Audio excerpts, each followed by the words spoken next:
the suppression of the use of marijuana and of the forces lurking behind it are the most important jobs this department is now engaged in. In 1930, the records on marijuana in the Washington office of the Narcotics Division scarcely filled a small folder like this.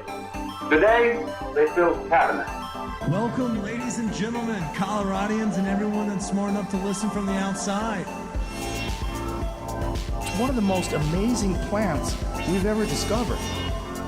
The pot party, the trippers, the grasshoppers, the hip ones, all gathered in secrecy and flying high as a kite. Welcome back, ladies and gentlemen, to another episode of Stoned Appetit. With your host, as always, it's me, Kip. Across the way, I've got CB and Eve on the ones and twos. We're going digital today. Y'all excited? My God, hello. I am so nervous. Hi. Somebody's excited. Amanda, do not be nervous. And also meet Eve. She cosplays as Batman, so you can't really see her in the shadows over there. All right. I appreciate you joining us. Oh, thank you. It's my pleasure. I will be muted until you tell me to speak. Oh, no, you're groovy. We were just goofing off. And now it's time for our interview of the week, presented by our friends over at Pine Melon. We've been talking a lot about Pine Melon, whether you're cooking at home or maybe you're a restaurant looking to find better local ingredients. They are here for you. They were also there for us when we were in the mountains just 10 days ago for the Aspen's Food and Wine Classic, 41st annual pretty much festivities. Today, we're sitting down with the director of what I'm going to call the greatest event of our year every year. It's our Super Bowl, and we're talking to the queen of the parade, Amanda. Did I say it right if I say DeRienzo? Is that correct?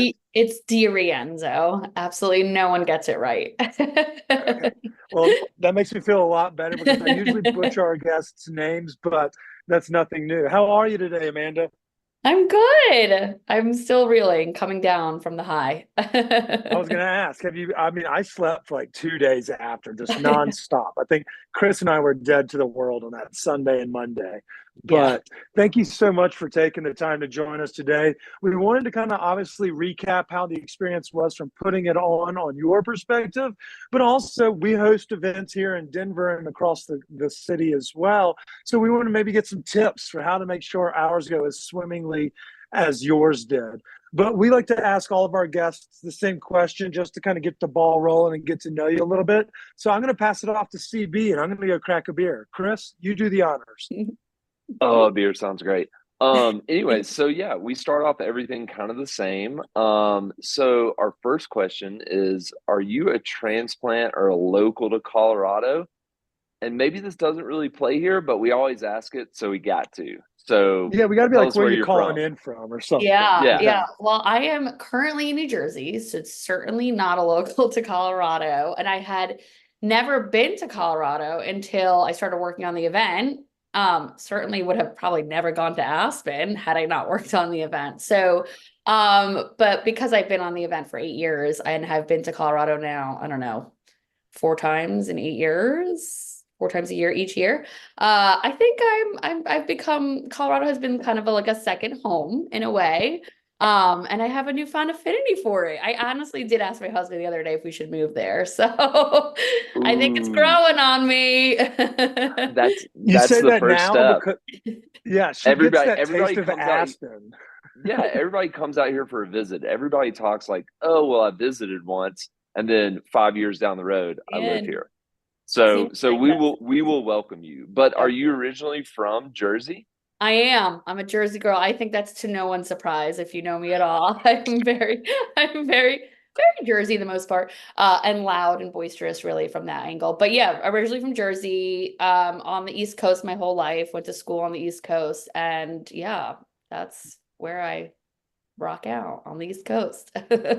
Okay, so how did you get into food and wine?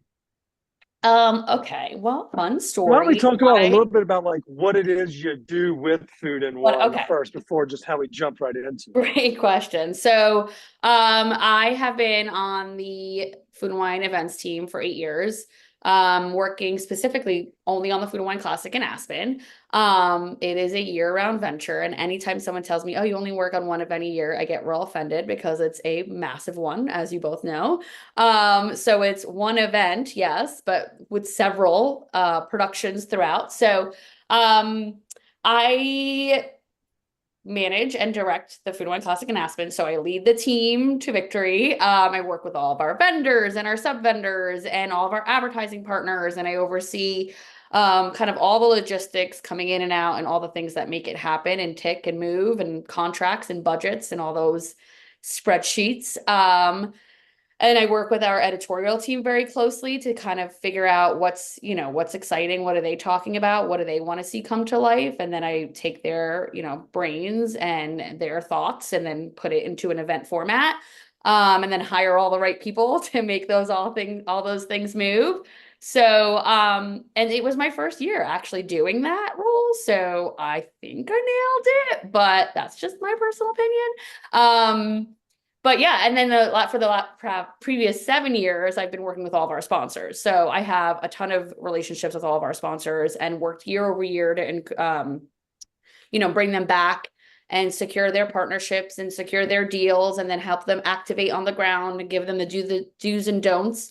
So a lot of that was the Grand Tasting Pavilion, and then kind of how else they showed up. So Lexus with their vehicles and Monogram with their, kitchens on stage. So that was like my bread and butter forever. And then, and then I took over the whole thing, which is wild and exciting, and it was great. So, yeah. So you're like a party planner for the largest, greatest event every year. I mean, and you mentioned it takes 365 days, multiple visits to Colorado every time. I think you may be a little spoiled if you just get to go to Aspen, because that's not real life. Like when Chris and I are leaving, we were just like, it's a bubble up there, but it's unbelievable. It's like a bubble of caviar and champagne bubbles, and it's all of those things. So you've got a really cool job.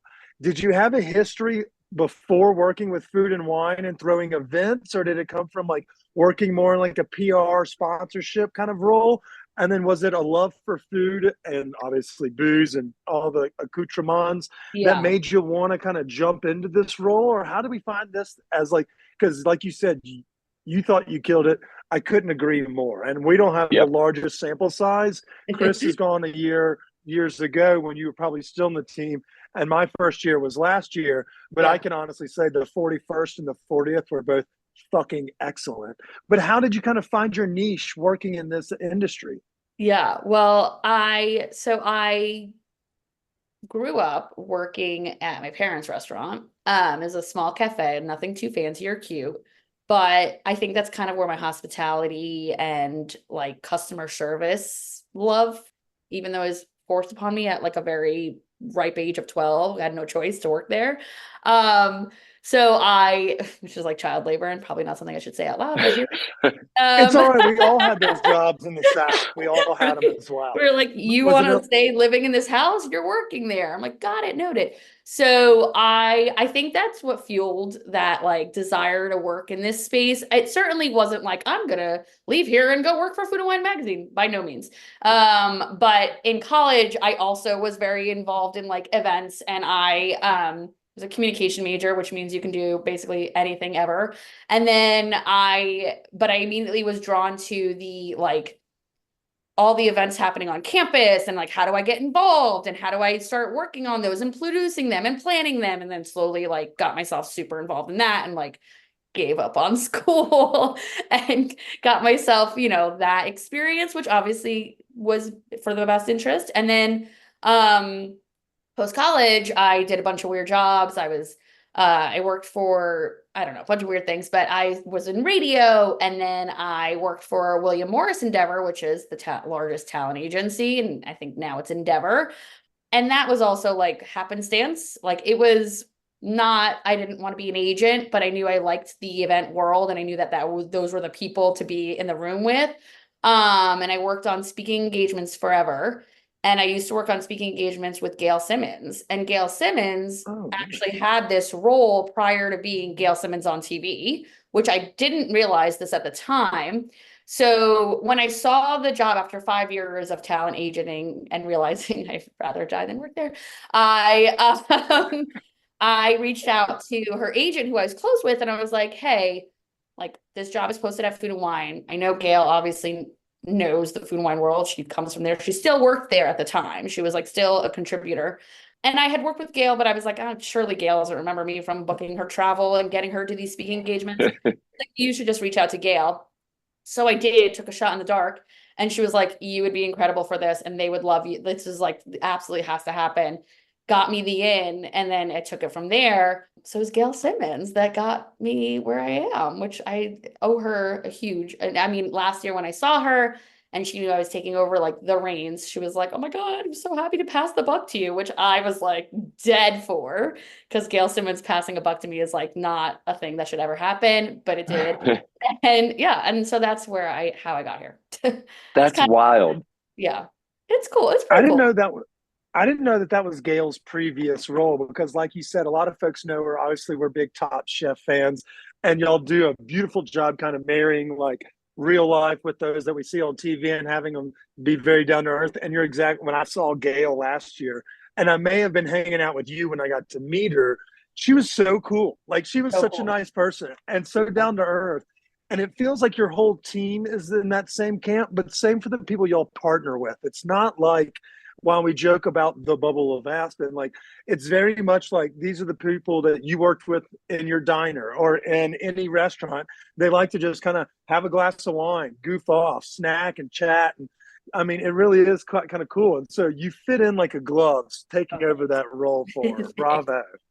Thanks. Thank you. I have to say when I started at Food and Wine, I think the biggest thing that I was missing in my previous job was really feeling that like sense of team environment. And like that was as soon as you walked into the space, like everybody like welcomed you with open arms, but was so like, I mean, I think my first day on the job, hadn't even started yet. They're like, we're doing a soul cycle. Would you like to join us? I was like, I don't fucking soul cycle. Let's go. So I signed up I to would go have to soul quit cycle right with then. with the entire team before I even started at the company. It was like the week before I started, they're like, join us. It's a good team camaraderie. And I was like, I don't even understand what this means, but let's do it. And it was just, that's how the team has always been at Food and Wine. And, you know, even in the many like different companies that have come and gone, I think that energy has always lived. And that's why it like transpires into the event. Cause like we bring our full force and full, like, I don't know, hospitality welcome always. So I think that's huge. And it definitely, you know, comes to life at the event for sure. Yeah, that's one of those like red flags. They're like, yeah, we like to work out as a group. I'd be like, you know what? Maybe this is not the proper fit. Like It's if that was our absolutely, judging cycle. I should have ran. Okay. I should have ran, but I Oh, didn't. okay. Here's the question that I'm curious about is what's the snack situation at headquarters? Like, are Uh, y'all getting lunches? And I mean, it's got to be Oh, I incredible. bet it's awesome. it's the snacks are very generic. It's a lot of goldfish. It's a lot of bars.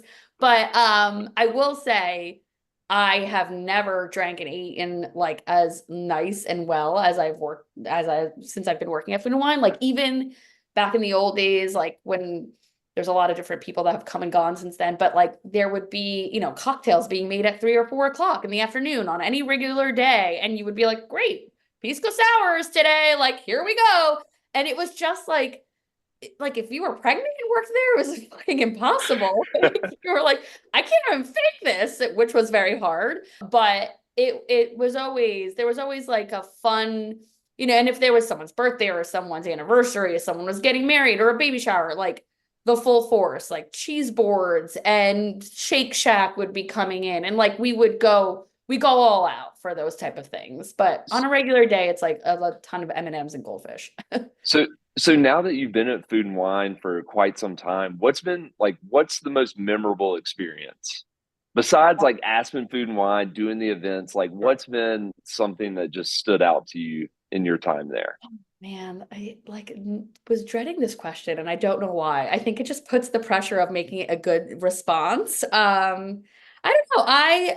For me, it's like the people, right? I really have met some of the greatest people I will ever know. I really do think that. I think even like post event, such a big thing we do is like thank all of the people that we work with to help make this happen, right? Like it's like I always say it takes a village, and I know that that's like very common in parenting, but this is essentially parenting, and it takes an absolute village to put this thing together, and like no one's job is too small, or like it's so important. Everyone's job is so important. So I'm sending all these thank you notes, and I'm getting all like emotional and being all like, people who I talk to every single day, and I'm sending them a thank you very much for all your hard, but it's like, then it's like, oh my God, I love you so much. And I don't know what I'd do without you. And it's like, you really start to realize how great some of these people are and how much you want them in your life, even if you ever leave or get laid off or whatever. Like some of these people I will know and talk to for the rest of my life. And so I think the people is really what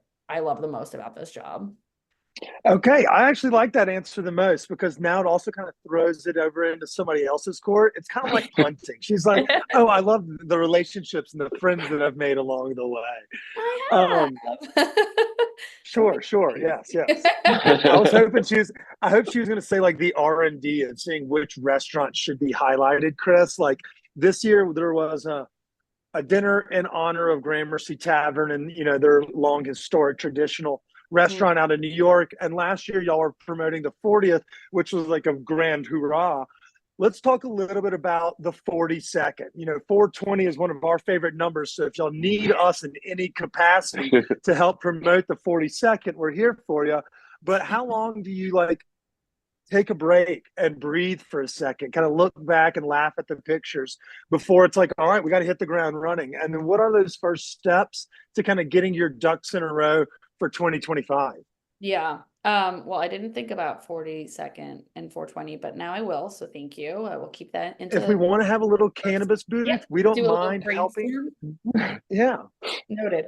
No, I mean, right now it's all the, we're getting all the photos back and all the videography and all the going through all the footage and figuring out how we want to, message the event for next year already. So it really starts almost immediately. I mean, I already had calls about pricing for next year and how are we going to, look at this for 2025. Like 2025 is already on the calendar quite a aggressive way. And it really it's almost like a teacher schedule. We have a little bit of a lull in the summer to wrap everything up, and then it hits really the ground running in September. But it's 365 days a year. Like we're constantly thinking about it. I mean, the editorial team is looking at in-book print for 2025 June now. So, and obviously, what happens June, July for next year in the magazine really inspires a lot of what happens on the ground in Aspen. And so conversations are happening almost immediately. Like brainstorms are happening at the end of this month to talk about what could, transpire from the magazine and digitally on site. So it's nonstop. And then of course we have Food and Wine Classic in Charleston, plug, coming up in September, at the end of September. And it's our first year. And so, as much as we all want to chill, it's hit the ground running on that one and getting it through the finish line. So yeah, what's your involvement in the Charleston Food and Wine? I don't know yet. Oh, okay. So they're being gracious and not pulling me into it almost immediately, but I feel like that's only because the 4th of July is coming up and everyone's like, great, and then hit the ground running. But I am certain I will be there, and I, of course, will be kind of advising on any way and, jumping in on anything they need to get it through the finish line. I mean, obviously, it's a big event. There's 3 brands attached to it, and so a lot going on, but it's going to be great. We had a friend who we obviously came like we were just singing your praises, and shout out to Lori and to Shara and, the folks that we interact with during our, working up to the event and things of that nature. But, we kind of feel bad, like doing the name drop or bragging about how much fun we have. But we were trying to be able to paint a picture about how unreal this experience is, and why, especially if you fancy yourself a food person, maybe someone that listens to this podcast, why they should go to this event or make a point to either grab a ticket for one of the sessions and come up and either just attend the other parties outside the grand tasting, because the grand tasting is lavish as the day is young, but it's all the other things that kind of make it like the whole town is bought into it. and all those sponsors you mentioned earlier, Monogram, Lexus, y'all host, parties at the top of the mountain and then dinners honoring, your guests and some of your wine purveyors. Shout out to Chosen One this year, Channing Frye.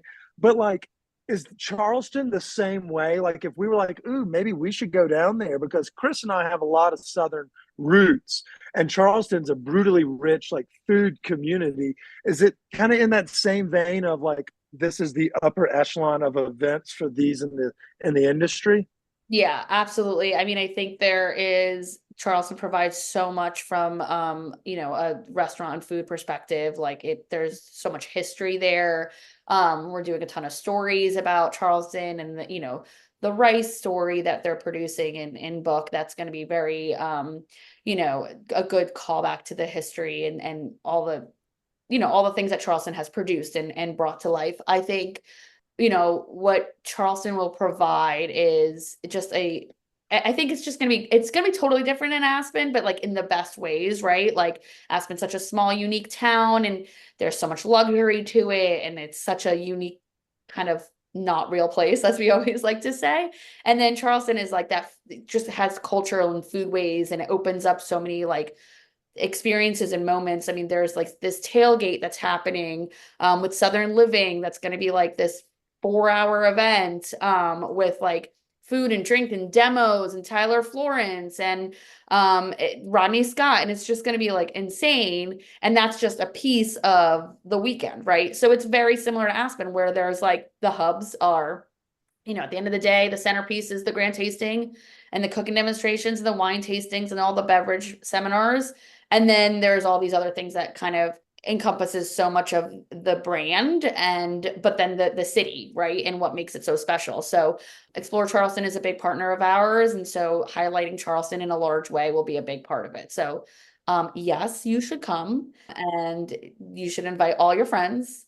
Tickets are on sale now. So, but yeah, it's going to be just a really fun event. And Charleston, Explore Charleston is a great partner. They do so much with us throughout the year. And so, I don't think there's a better city for us to kind of take the next step to bringing. You're not lying. Life. It really is. Like, it's so like culturally rich. The food scene is magnificent. You talk about some big names, not only just like appearances from folks like Rodney Scott and Tyler Florence, but like Sean Brock made his roots there, which is a big name in the Southern community.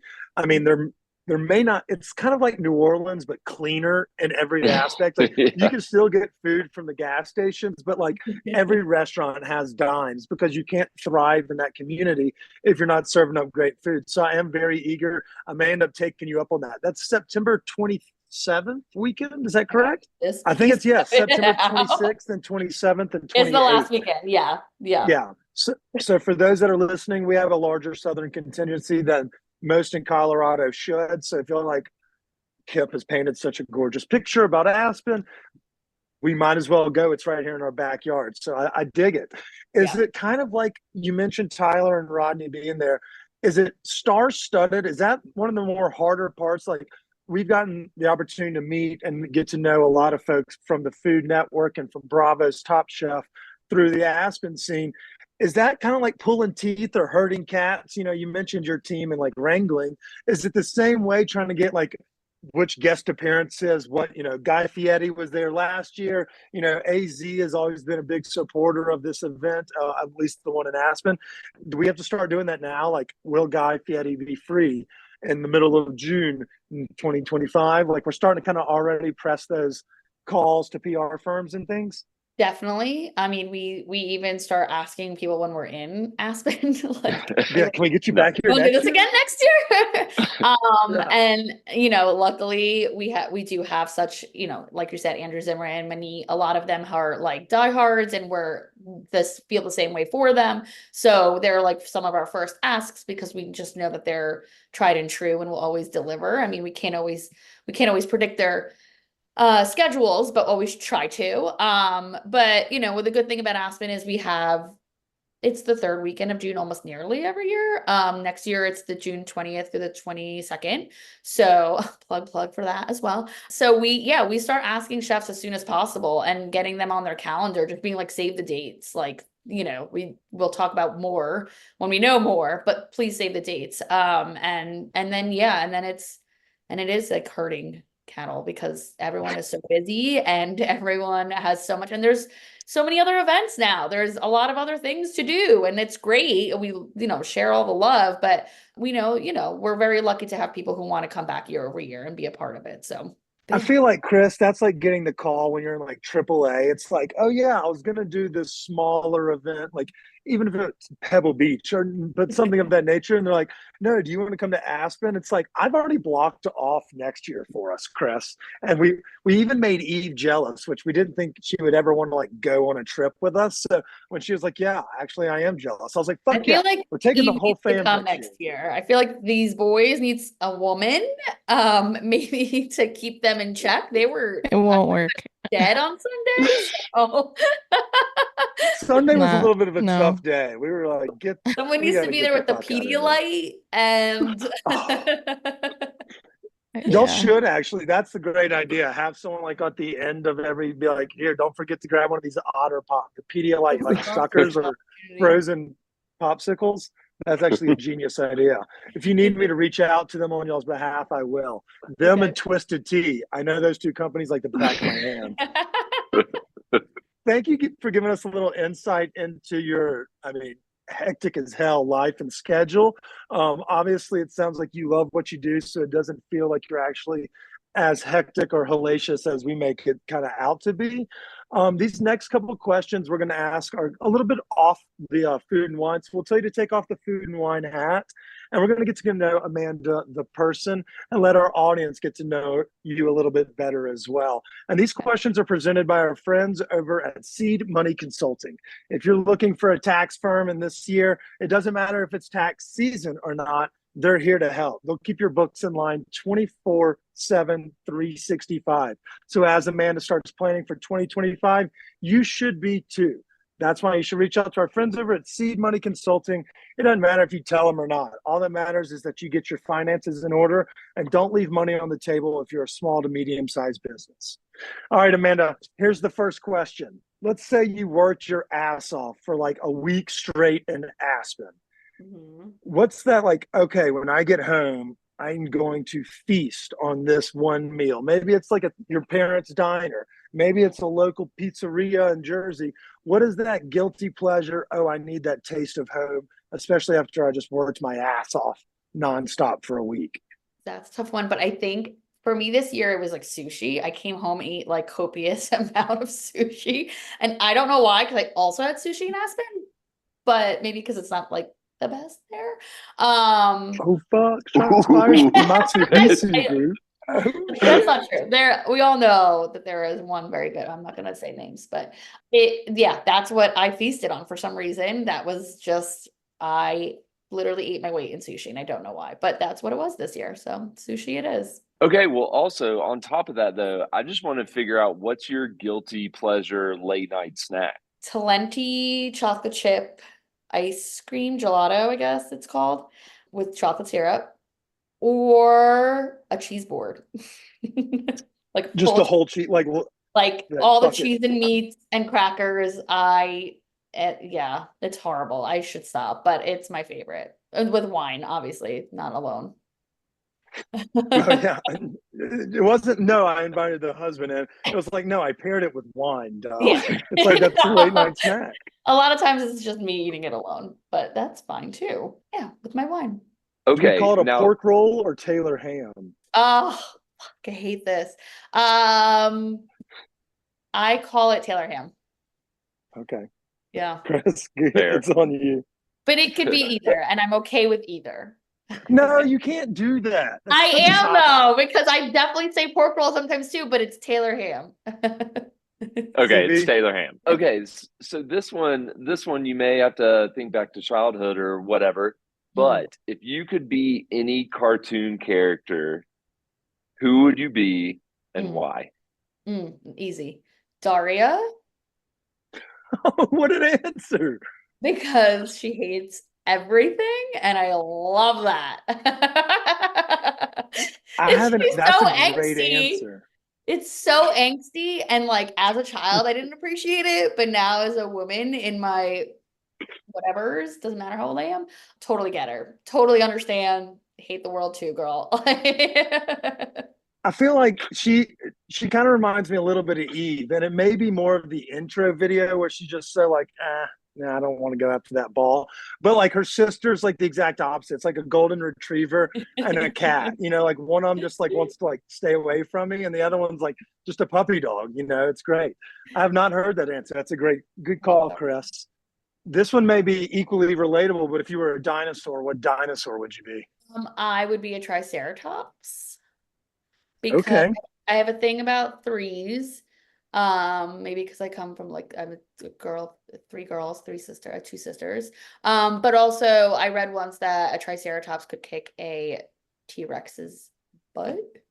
And I think they look small. I think trying to say whatever, they'd be like female and just look like they could kick ass, and I'm here for that. Okay, so I have two back-to-backers for New York-based food. If there's one restaurant that is on your bucket list in your metro, like I don't know where from Jersey you are, if there's a quick bridge you can go over or under the water and get to Manhattan, that counts. But what's a restaurant that's on your bucket list that's maybe in your backyard that everyone would agree with? Like, oh shit, I want to try that place too. Tatiana by Kwame. I mean, it's impossible to get into, but I feel like I'm gonna figure out a way to get in there. But Kwame and Wachi's restaurant, Tatiana in New York City, that's my bucket list right now. Chris called that his best bite from Aspen, was that lunch that he did. I had never eaten any of this food before. It packs like such a flavor punch that now I am interested in going to Tatiana. And I didn't even know it was like a super exclusive. What's the coolest restaurant you've ever dined in? Oh, that's hard. Like, oh, no one's going to believe this in the high school group chat. I don't know. That one's hard. Okay, this is lame, so I'm gonna preface that. But my tried and true, and this is not really a restaurant, so don't make fun of me, is Shake Shack. I just fucking love Shake Shack, and we'll go to a Shake Shack anywhere and any time, any day. And I have always had nothing but good experiences, and I think Danny Meyer can do no wrong. So it should be like Gramercy Tavern, but it's Shake Shack. That's fair. That's fair. Yeah, I get it completely. Like, for those on this side of the country, it's In and Out. People are like make a personality out of it. That's offensive to me. Please don't say that again. I've had them both, and I am a tried and true Shake Shacker forever. Oh, we have to send her a care package. Well, we know somebody that works with their corporate office. We'll send you a happy care package. And if you want to set up like a late night booth up in Aspen, like our friends at Bird Call did that fun ass late night this past time with Chain, maybe we get Shake Shack as an ode to Amanda this year. I think that's yeah, just late night sandwiches and fries. It's better than Pedialyte. It'll soak up all that alcohol. That's like actually my dream, a late night Shake Shack somewhere. So let's make it happen. All right. Well, you're almost out of the woods. We have two questions left before we get out of here. One of them is called The Last Supper. It kind of makes you feel free to do that as much as you please. Eve will cut out any thinking time you may need. Let's say it's your last night on Earth. You get to have three people, dead or alive, join you, but they cannot be friends and family. Who is at your last table on Earth, and what are we doing? Oh my God. Okay. Taylor Swift. I said it. That's fair. Yeah, Swifties will appreciate that. Yeah, love her. Oh my God, I feel like I should have way better answers than this, but Beyonce. These are great. All musicians. Me and the Divas. And then a third person. Oh, I feel like they should go somewhere like not music. That's my only way my brain is thinking, and I want to say Celine Dion because why not? It'll be a standing table. Sorry, that was fucked up. I shouldn't have said that. wrong. I don't know if we have a large contingency of Canadians that listen, but she did make a rather hefty donation to our research hospital here in town. So I should not have taken that pot shot, but sometimes it's just low hanging fruit. But yeah, that's the trio. What are you eating? What are we eating? Oh God, why are you doing this to me? Probably Shake Shack. Like, That's fair. obviously. Give me a crinkle cut fried. I'm got solid. Ooh, crinkle cut. We've got a fan here. We have a contentious debate about fries. Oh, I love this. Let's do it. I do too. And Kip and Eve both don't really like the crinkle cut. That's upsetting. It's the potato your to fry of crunch choice? ratio. It's like a perfect like potatoey like bucket, and then it's like crinkly, and the ketchup dips nice. It holds the sauce. It doesn't slide off. It gets it's great. And I think it's almost always nice and crispy, which when it's not, it's upsetting. But when it is, it's good. What is your French fry of choice, everyone else? I go with like a McDonald's or a Freddy's, the small ones where you can get like a bunch with your fingers, like you're putting your hand in a bowling ball, and then you can dunk those bastards in those little ketchup cups. And I like the ketchup cups that are like deeper. They kind of like have the little like pleats, and so that they kind of give and overflow. I find that to be the most ultimate bite. And nowadays I try to support Freddy's more than I support McDonald's, because everything else at McDonald's outside the fries is just mid as fuck. Whereas Freddy's has these like thin laced burgers that are pretty solid. Like before smash burgers were hip, there was Freddy's, and Freddy's is it. So that's mine. Eve, I'll pass it over to you, but we would be wrong if we didn't say it. Chris would eat a fucking steak fry, like those big surfboard looking bastards. His mind is totally shot when it comes to potatoes. I love those. No, I agree with you, Kip. Pretty much those type of fries, or like shoestring is really good too. Yeah. Yeah. Shoestring might be least favorite. Eve. Oh, whoa. No, this is not good. This is not good. We have to have a further discussion. No. We'll do this further in Aspen next year. Maybe we'll even get a few fries and really hash it out. Yeah. Taste test. Yep. I dig it.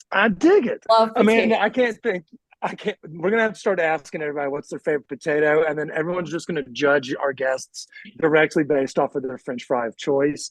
But I mean, your allegiance to Shake Shack knows no bounds, but so does your creativity. You absolutely slayed it at the Food and Wine Classic in Aspen this year. I have no doubt, whether or not we're there to witness and participate, that Charleston will go the same way. Before we get out of here, how do folks go about getting those tickets, whether it's to Charleston or if they just need to set reminders? I know we will do a big announcement in February when tickets go on sale for Aspen, but seeing as you have a party not too far down the road, we would be remiss if we didn't give a shout out to how folks could get to join the party. Totally. So Food and Wine Classic in Charleston.com, tickets on sale now. And then tickets on sale for Aspen those usually go on sale in January. So check back classic.foodandwine.com for 2025 Food and Wine Classic and Aspen tickets, which I can't believe I'm even talking about out loud. Well, you deserve your break. Enjoy the 4th of July. Thank you so much for taking the time to jump online and chat with us. Chris and I are going to come up there and eat with some cannabis dinner. Cannabis chefs in New York, so we'll have to get you to come into town. You were unbelievably gracious and kind hosts to us, so maybe we can return the favor and take you to Shake Shack in Manhattan. Oh, simple girl, just want my Shake Shack. Love it. If that doesn't work, we'll just bombard Kwame. We'll just Instagram message him like 600 times.